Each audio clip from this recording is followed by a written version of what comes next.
Hola a todos, mi nombre es Antonio, soy terapeuta, soy cristiano no convencional y bienvenidos al segundo episodio de Conversa Podcast. Comenzamos. Sean todos ustedes bienvenidos a este espacio en donde buscamos, a través de este proyecto de Conversa Podcast, vivir tres grandes valores y queremos comunicarlo y queremos promover a las personas a que vivan estos valores con nosotros. El primer gran valor que nosotros queremos perseguir es el valor de la conexión, una conexión genuina con otros, conexión con uno mismo, conexión con Dios. Queremos lograr estas conexiones genuinas a través del segundo gran valor, que es la búsqueda de la verdad, una búsqueda diligente, una búsqueda apasionada de la verdad. Y queremos vivir estos dos valores, la conexión y la búsqueda de la verdad, a través del tercer gran valor, que es la sabiduría. Y la sabiduría muchas veces va a implicar tener procesos de pensamiento crítico, de reflexión, de cuestionar y de ser cuestionados, y un diálogo respetuoso y de la tolerancia a la discrepancia. Así que estos son tres grandes valores que buscamos vivir a través de este proyecto de Conversa Podcast. Y el día de hoy, en este segundo episodio, lo prometido es deuda, vamos a estar abordando un tema que ya introdujimos a través de nuestras redes sociales al momento de hablar sobre psicología de las sectas. Uno de los campos aplicados de la psicología es la psicología de la religión, y específicamente uno de los campos de la psicología de la religión se dirige hacia la psicología de los nuevos movimientos religiosos, o también conocidos como las sectas.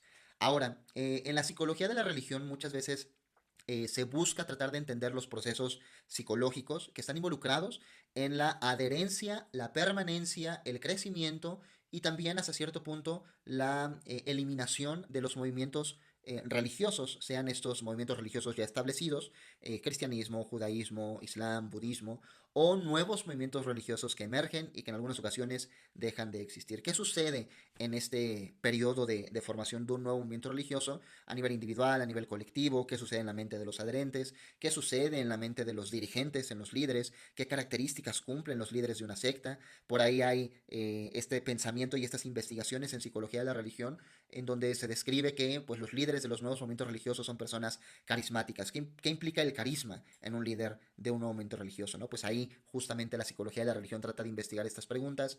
¿Qué tipo de personas se adhieren a una secta? ¿Qué tipo de personas se mantienen en una secta? ¿Cómo le hacen las sectas para sobrevivir?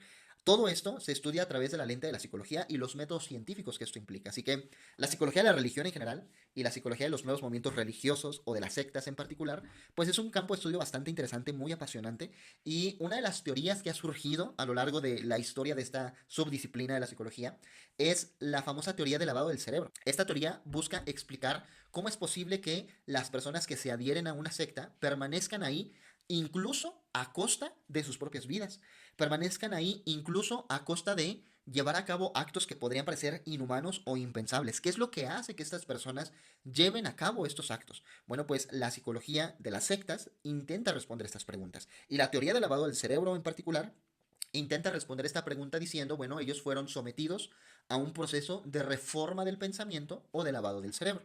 Sin embargo, ¿qué tan certera es esta teoría? ¿Qué tanta base, qué tanta evidencia ha logrado reunir esta teoría del lavado del cerebro? Bueno, pues el día de hoy vamos a estar platicando un poquito sobre esto.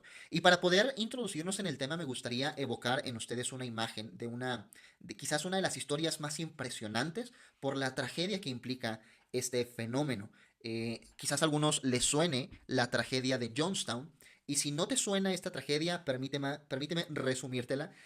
Básicamente la tragedia de Jonestown se refiere a aquel acto masivo en donde un poco menos de 1000 personas en Guyana, en el sur de América, llevaron a cabo un acto de autoeliminación masivo. Y todo esto fue promovido por el líder de un grupo religioso, de un grupo sectario, conocido como James Jones o Jim Jones. De ahí surge justamente el nombre de Jonestown, que justamente era una comunidad religiosa que él fundó y que promovía a los adherentes a que ahí, en Guyana, al sur de América, iban a construir una ciudad divina prácticamente, ¿no? Donde se podrían llevar a cabo los principios revelados por parte de Dios hacia Jim Jones. Entonces, Jonestown iba a ser esta comunidad donde por fin podrían vivir el paraíso en la tierra. Sin embargo, pues James Jones, que es este líder religioso, pues tenía una larga cola que le pisara, ¿no? Tenía un montón de denuncias en su contra, al punto que el gobierno norteamericano ya estaba buscándolo en Guyana, en la República Cooperativa de Guyana, y por esta misma razón es que él persuade a todos sus adherentes a llevar a cabo estos actos de autoeliminación. ¿Qué es lo que lleva a una persona, número uno, a adherirse a este tipo de movimientos? Y número dos, incluso a ser capaz de dar la vida por ese tipo de movimientos. Bueno, pues una de las respuestas que se ha dado para tratar de explicar este fenómeno es la teoría del lavado del cerebro.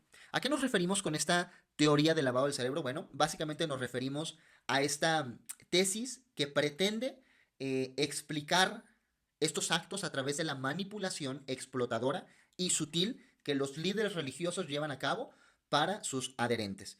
Este tema del lavado del cerebro básicamente nos permite entender que aquellas personas se mantienen en las sectas porque reforman su pensamiento, porque cautivan sus creencias, porque los llevan a pensar de determinada manera, de tal forma que sea incuestionable la petición del líder.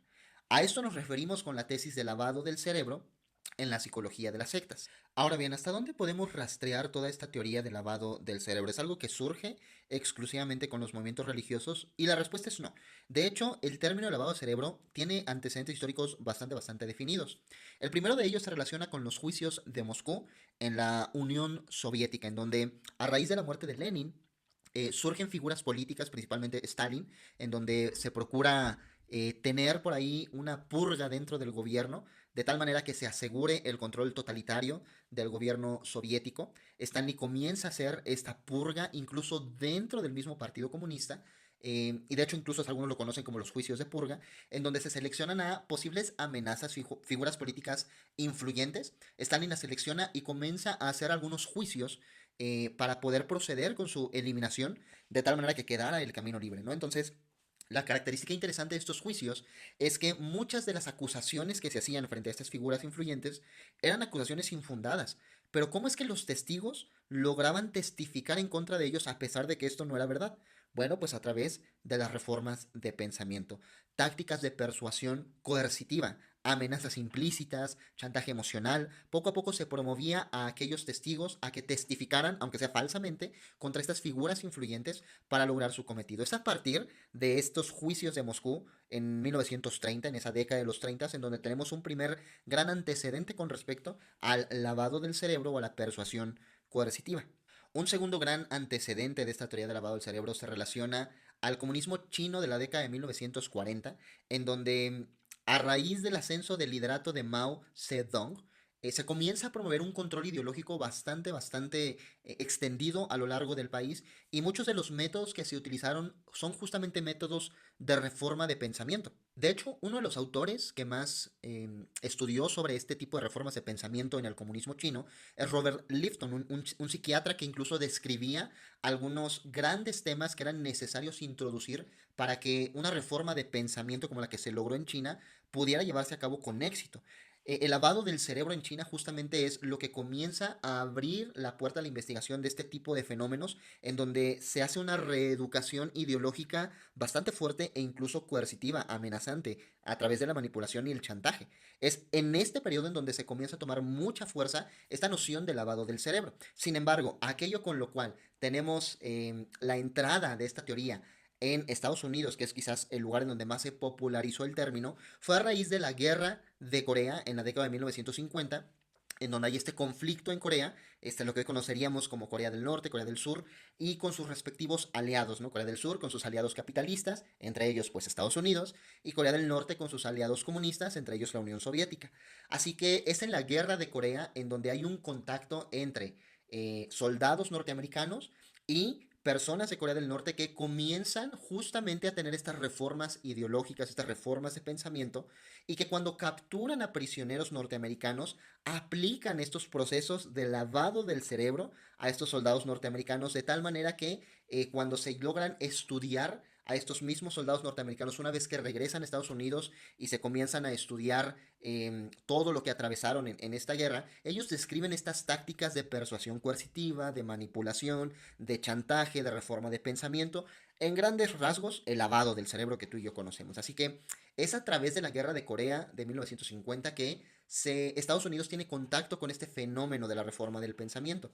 Y uno de los personajes relevantes en este punto es Margaret Singer. Margaret Singer fue una psicóloga clínica que justamente trabajó con los soldados que regresaban de la guerra de Corea y tuvo la oportunidad de estudiar este fenómeno de lavado del cerebro. Así que Singer ya tenía una aproximación a este tipo de temas, aplicados a nivel bélico y a nivel político. Sin embargo, cuando ella comienza a trasladar estas ideas respecto a los fenómenos de los nuevos movimientos religiosos, de los grupos sectarios, ella hace conexiones y entonces trata de aplicar las teorías de reforma de pensamiento en países comunistas, los trata de aplicar a los fenómenos religiosos. De esta manera, Margaret Singer propone sus 6 grandes condiciones que son necesarias para que un grupo religioso logre con efectividad esta reforma de pensamiento, esta persuasión coercitiva o este lavado del cerebro. El primero de ellos, digo, ya lo mencionamos en nuestro video de redes sociales, pero acá lo vamos a repasar.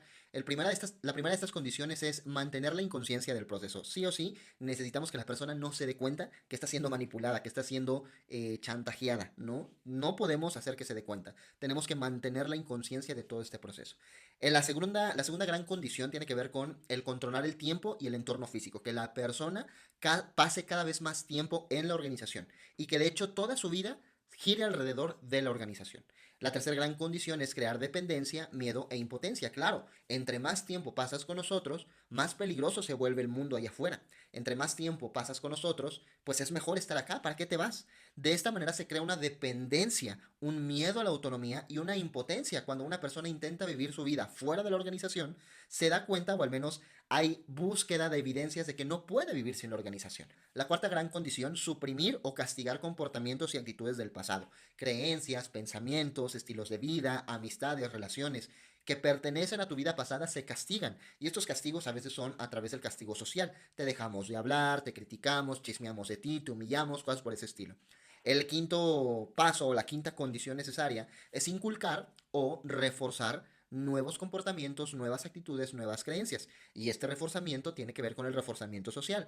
Si tú haces lo que nosotros estamos diciendo, si tú crees lo que nosotros estamos enseñando, si tú pones en práctica aquello que está alineado a lo que nosotros queremos, te reforzamos socialmente, te reconocemos, te aplaudimos, te vamos delegando tareas, ya eres maestro, ya eres servidor, ya eres predicador, ya eres anciano, ya poco a poco te reconocemos a nivel social para que tú tengas este interés en continuar con la vida dentro de la organización.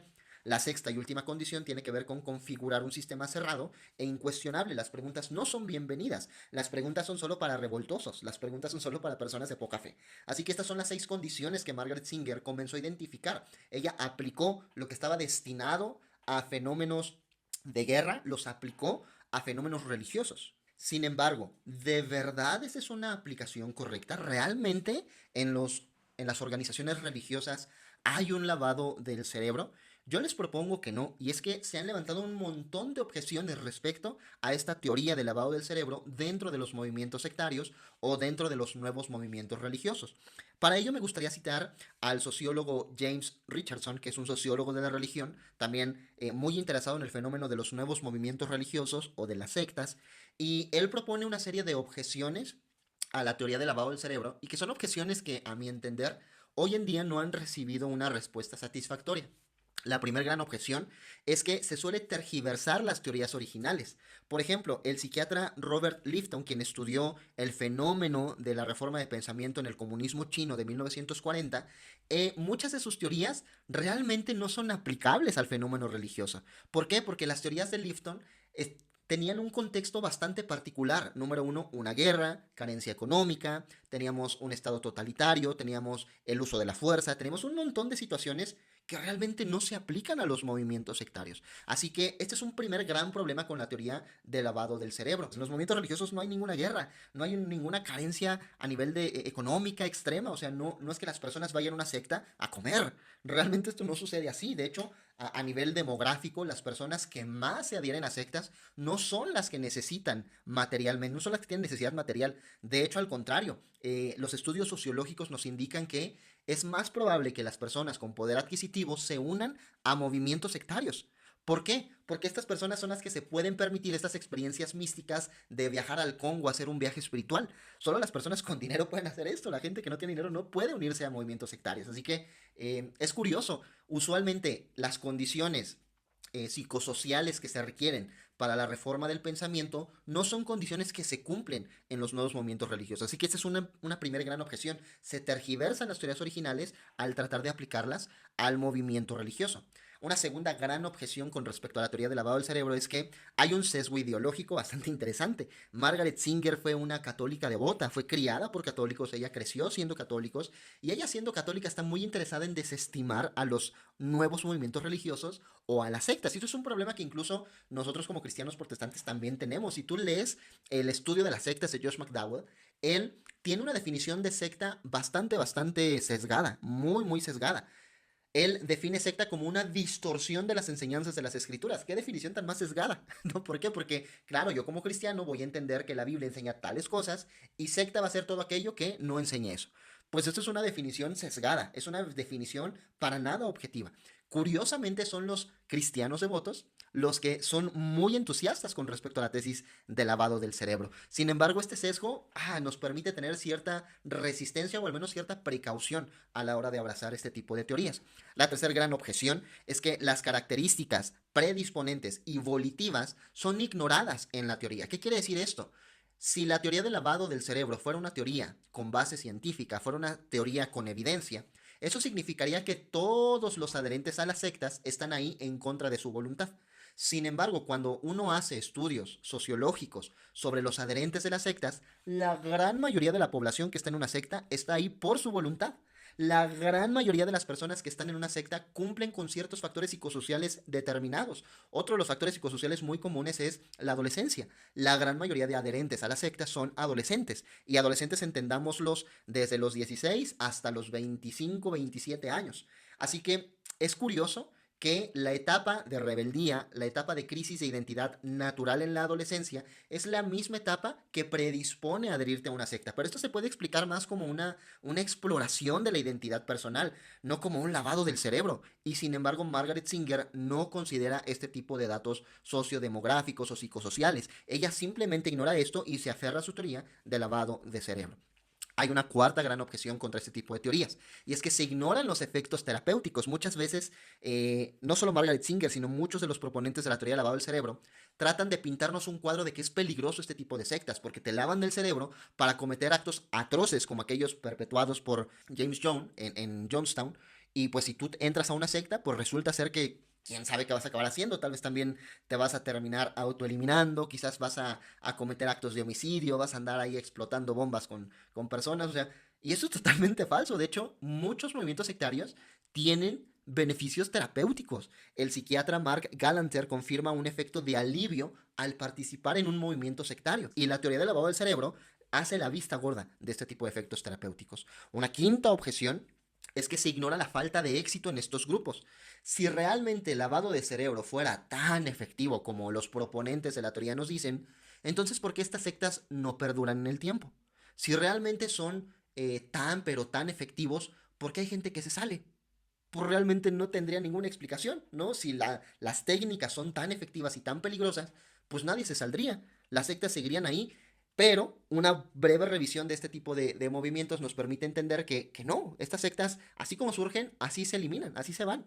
De hecho, incluso en la tragedia de Jonestown, la gran mayoría de las personas que estaba en esta comunidad ya no querían estar ahí. El problema fue que ya no podían regresar a Estados Unidos. Una vez que se dieron cuenta de este tipo de insinuaciones que comenzaba a tener su líder, estas personas ya no querían estar ahí, estas personas estaban en contra de su voluntad, muchas incluso fueron obligadas a autoeliminarse y si se resistían, algunos incluso eran asesinadas. Así que si la técnica de lavado de cerebro es tan efectiva, ninguno de los que estaban ahí tendría que haberse resistido al movimiento. Sin embargo, tenemos evidencia de lo contrario. La sexta y la última objeción contra este tipo de teorías es la circularidad.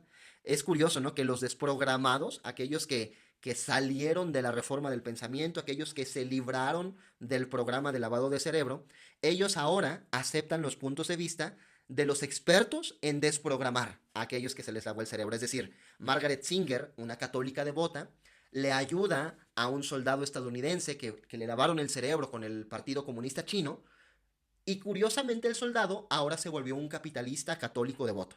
Esto es curioso, ¿no? Este proceso terapéutico de, ok, el Partido Comunista Chino no tiene razón, lo que tenemos razón somos los católicos capitalistas. Este proceso en sí mismo es un lavado de cerebro también. Esto es un gran problema porque las condiciones de Margaret Singer son tan amplias, son tan vagas, que cualquier tipo de enseñanza se puede volver un lavado del cerebro, ¿no? La escuela puede verse como un lavado del cerebro. ¿Por qué? Porque yo mando a mi niño a que me le enseñen un montón de cosas. Eso es lavado de cerebro. Y resulta ser que si mi niño responde cosas distintas a la que le enseñan, lo reprueban. Eso es amenaza, eso es chantaje.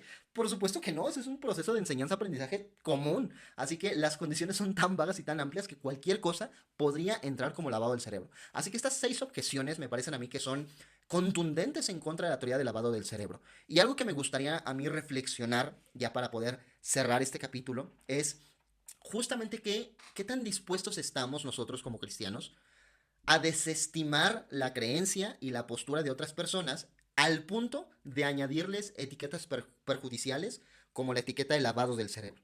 Somos tan poco tolerantes con otros puntos de vista que muchas veces estamos dispuestos a creer en teorías extravagantes como que te lavaron el cerebro y tú ni te diste cuenta, en lugar de poder aceptar, bueno, pues tienes un punto de vista diferente al mío, ¿no? En lugar de tener esta apertura al diálogo, de tener esta apertura a la discrepancia, preferimos sostener teorías que no tienen ninguna base científica. Y muchas veces incluso tratamos de explicar nuestra propia experiencia, la tratamos de explicar a través de teorías que no tienen ninguna base y todo a través de esta poca tolerancia a la discrepancia. Así que yo quiero cerrar este episodio con una invitación a la reflexión. Quiero que todos tratemos de reflexionar en número uno, ¿qué tan tolerante soy a otras posturas? ¿Qué tan tolerante soy a que otras personas opinen diferente a lo que yo creo, a lo que yo pienso? ¿Qué tan tolerante incluso soy yo a que me cuestionen? Si cada que me hacen una pregunta, cada que me cuestionan me enojo, me pongo a la defensiva, ¿realmente soy un potencial lavador de cerebro? De tal manera que respondo de forma agresiva para que adoptes mi punto de vista.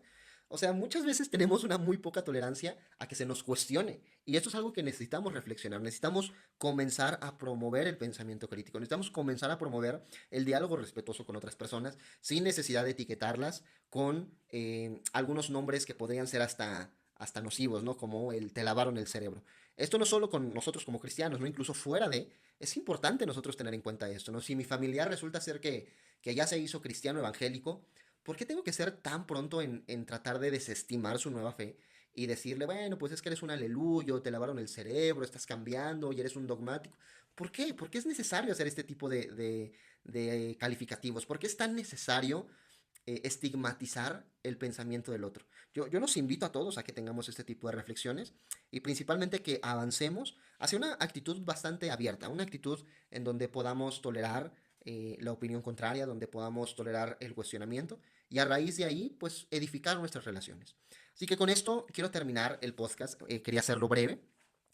No sin antes invitarlos a que estén al pendiente de nuestras redes sociales, en donde vamos a seguir platicando un poquito más sobre psicología de las sectas, vamos a platicar un poco sobre también temas de teología, temas de filosofía, filosofía de la mente, temas de psicología y psicoterapia. Entonces, estén al pendiente de nuestras redes sociales y estén al pendiente también de los próximos episodios de Conversa Podcast. Fue un placer para mí estar con ustedes en esta ocasión y nos vemos a la próxima.